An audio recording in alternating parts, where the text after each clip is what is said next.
Umpisa pa lang ng laban, nakipagbakbakan na naman tayo. Ganun kasi ang role ko, lalo na pag nakalane ako.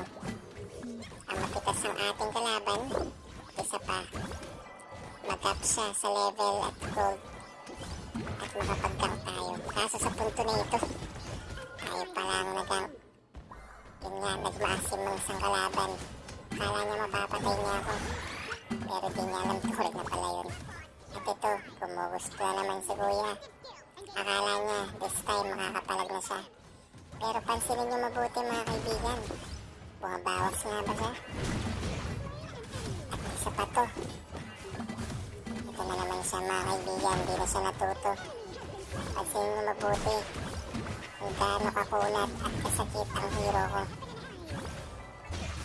Ito nga pala, di ko na inihuwan ang lane ko. Gusto kasi matapos na agad dahil naboboring na ako. Wala pang malakas dyan. At ito, sa punto na ito, kailangan ko palang tumakbo. At ito sa mid, ito na ang last flash natin tungo sa tagumpay. Awasakin natin sila dito. Panalo na naman tayo. Victory!